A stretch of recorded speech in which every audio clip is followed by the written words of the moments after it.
Assalamualaikum dan salam sejahtera. Kami dari Kumpulan 5 akan membentangkan tahap pengetahuan dan kesedaran mahasiswa berkaitan tokoh kemerdekaan negara. Sebelum memulakan perbentangan ini, izinkan kami memperkenalkan diri. Saya, Wan Anissa Farzana binti Muhammad Nurizam.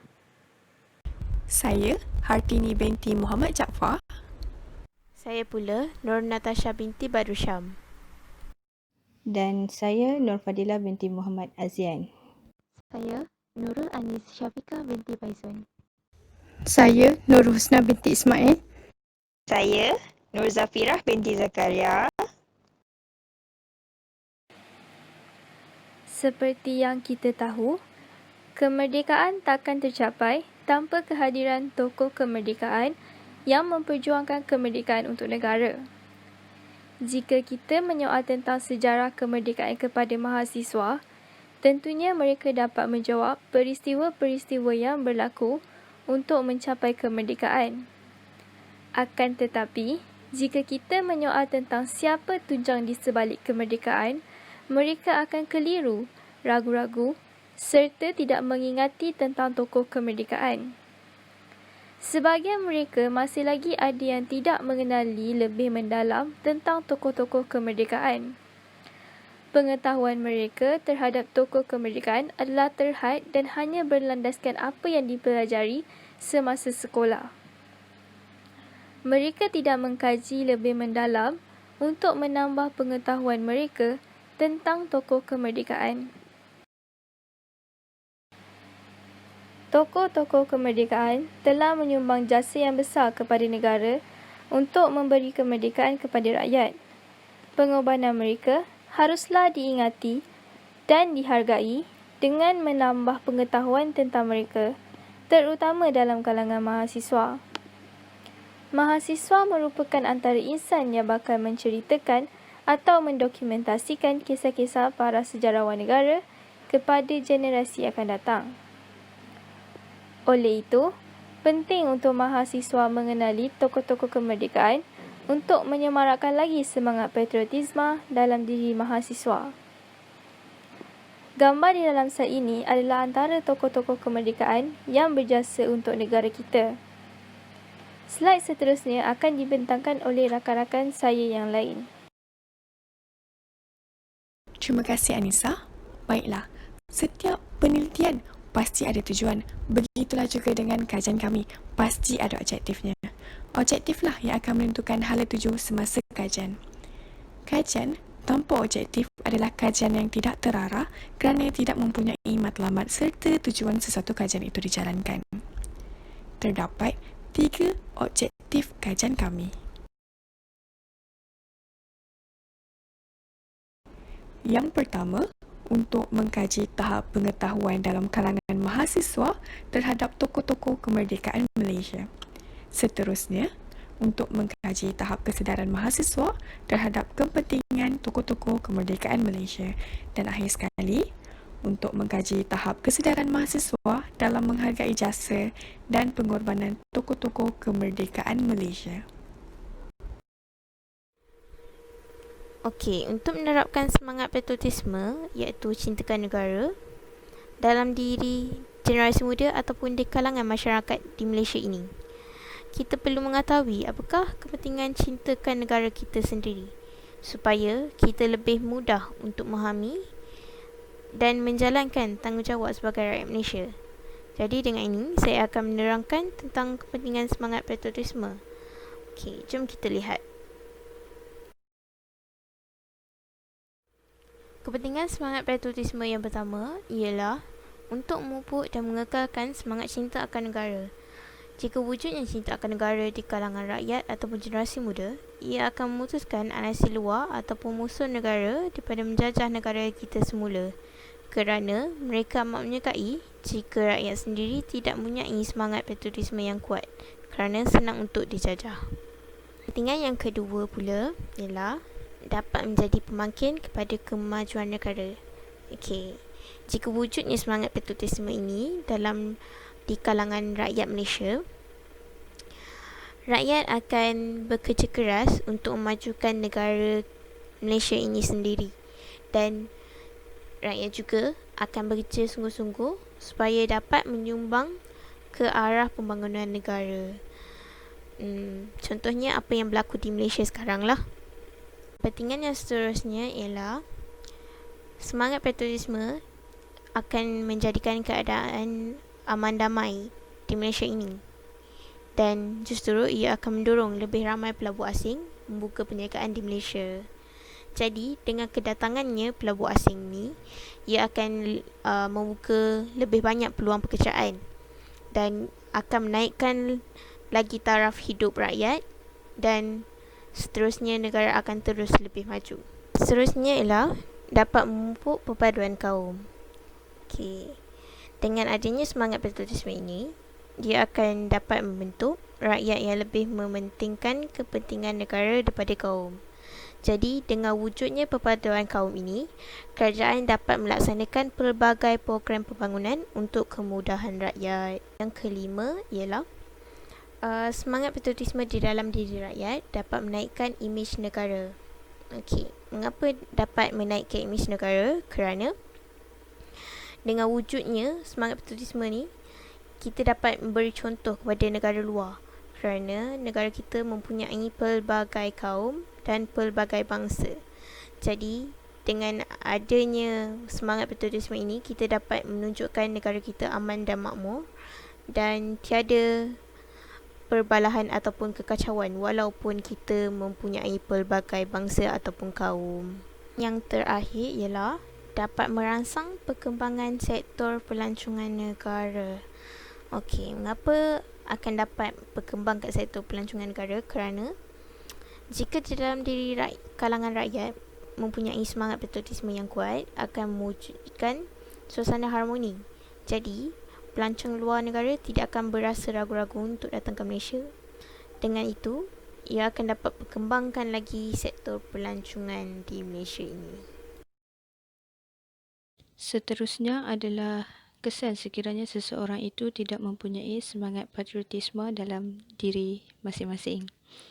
Kesan yang pertama adalah keharmonian negara akan terjejas. Hal ini kerana tiadanya kesepaduan di kalangan rakyat. Sebagai contoh, rakyat tidak mempunyai matlamat yang serupa dan tidak dikongsikan bersama. Yang kedua adalah sistem pendidikan akan terjejas. Apabila wujudnya masalah perpaduan dalam negara, maka akan timbul ketidaksamaan matlamat dan pendapat dalam masyarakat dalam membantu pendidikan dalam negara. Yang ketiga, perpaduan rakyat semakin luntur. Rakyat di negara kita yang terdiri daripada pelbagai kaum tidak dapat untuk bersatu padu kerana masing-masing tidak menghormati antara satu sama lain, dan ini akan menyebabkan akan berlakunya pertelingkahan sesama kaum. Yang keempat, akan berlakunya campur tangan kuasa luar dalam pentadbiran negara. Perkara ini boleh terjadi kerana hubungan sesama rakyat itu sendiri yang lemah, menyebabkan lebih mudah untuk kuasa luar masuk ke dalam negara kita. Dan yang terakhir adalah akan berlakunya perpecahan kaum. Apabila satu kaum telah menyinggung perasaan kaum yang lain, maka akan tercetusnya pertelingkahan besar. Sebagai contoh, peristiwa yang pernah berlaku di negara kita adalah peristiwa 13 Mei 1969. Di sini kita dapat melihat betapa pentingnya untuk seseorang itu mempunyai semangat patriotisme dalam diri. Hal ini kerana dengan adanya semangat patriotisme, kita dapat membentuk sebuah negara yang membangun dan aman damai. Seterusnya adalah tokoh kemerdekaan. Terdapat ramai tokoh-tokoh pejuang kemerdekaan yang dapat kita jadikan contoh. Antaranya ialah Mat Kilau, Rentap, Tok Gajah dan ramai lagi. Dan salah satunya adalah Tunku Abdul Rahman, putra Al-Haj Ibni Almarhum Sultan Abdul Hamid Halim. Beliau dilahirkan pada 8 Februari 1903 di Istana 3 Tingkat Al-Usta. Pendidikan beliau pula pada tahun 1911, Tunku Abdul Rahman telah menyambung pelajaran di Maktab Sultan Abdul Hamid Al-Usta. Seterusnya, beliau merantau pula ke Penang Free School pada tahun 1916. Beliau juga telah memperolehi kelulusan Bachelor of Art dari Universiti Cambridge pada tahun 1925. dan pada tahun 1945 beliau telah lulus Bachelor of Law dari Inner Temple, London.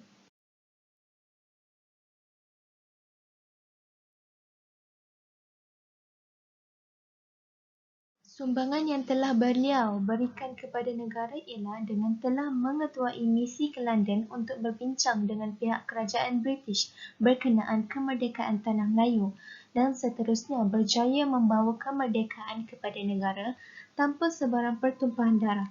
Beliau juga adalah Perdana Menteri Persekutuan Tanah Melayu yang pertama.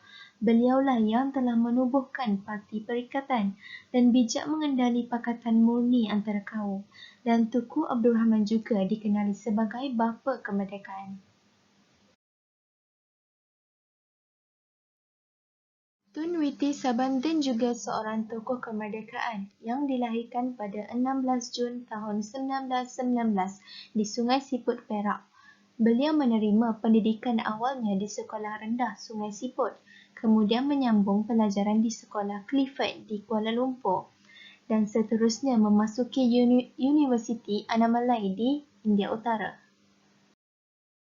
Antara sumbangan yang beliau berikan ialah dengan mendapatkan kerakyatan untuk masyarakat India.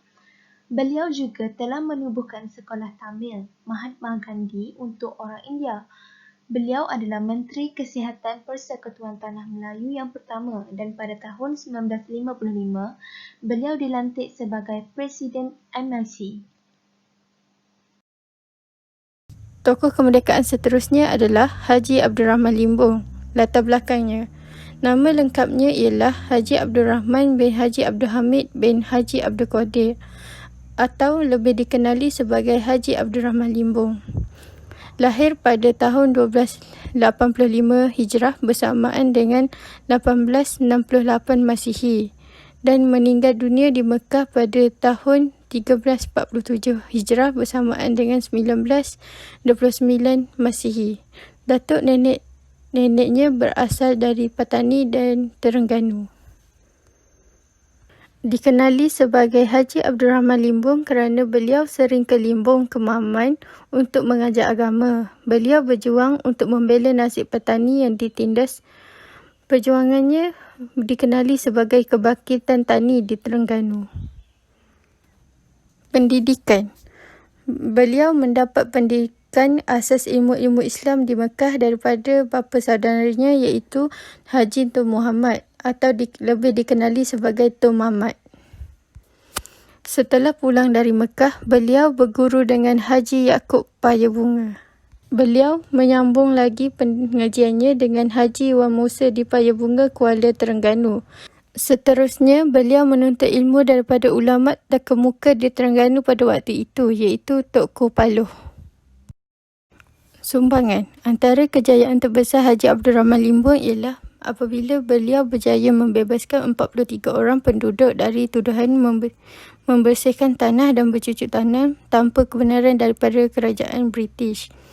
Kejayaan ini berpunca dari hujahnya yang menjelaskan bahawa tanah adalah hak Allah dan bukannya hak negeri. Beliau juga telah berjaya menyatu padukan masyarakat tani yang terkenal dengan semangat kedaerahan.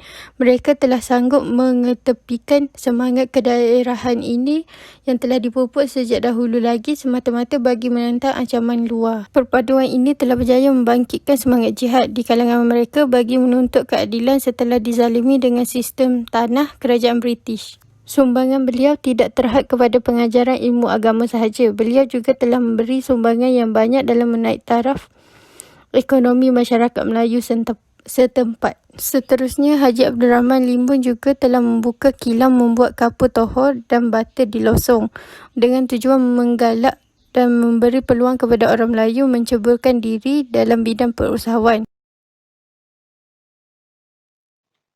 Secara keseluruhannya, semua lapisan masyarakat perlu mempunyai pengetahuan yang luas tentang tokoh-tokoh kemerdekaan negara. Sejak di bangku sekolah lagi kita telah didedahkan dengan kisah sejarah yang berlaku di tanah air kita. Dengan adanya tokoh-tokoh kemerdekaan ini, kita telah mencapai sebuah kemerdekaan serta kemakmuran. Jadi, sangatlah penting untuk kita mengenali mereka dan tidak lupa akan jasa mereka. Kita seharusnya mempunyai semangat cinta akan negara. Seterusnya, kita boleh menjadikan tokoh-tokoh ini sebagai idola kita. Caranya, kita perlu mengetahui dengan lebih dalam lagi tentang tokoh-tokoh ini. Tetapi, disebabkan kita tidak didedahkan dengan pelbagai info, kita telah kurang mengenali dengan tokoh-tokoh kemerdekaan ini. Bahkan, masih ada di antara mereka yang tidak mengetahui siapa bapa kemerdekaan kita. Tapi kita tidak boleh menjadikan ini sebagai alasan. Kita perlulah mencari inisiatif yang lain untuk mengenali mereka. Selain itu, saya yakin terdapat juga segelintir daripada kita yang tidak mengenal rupa tokoh-tokoh kemerdekaan.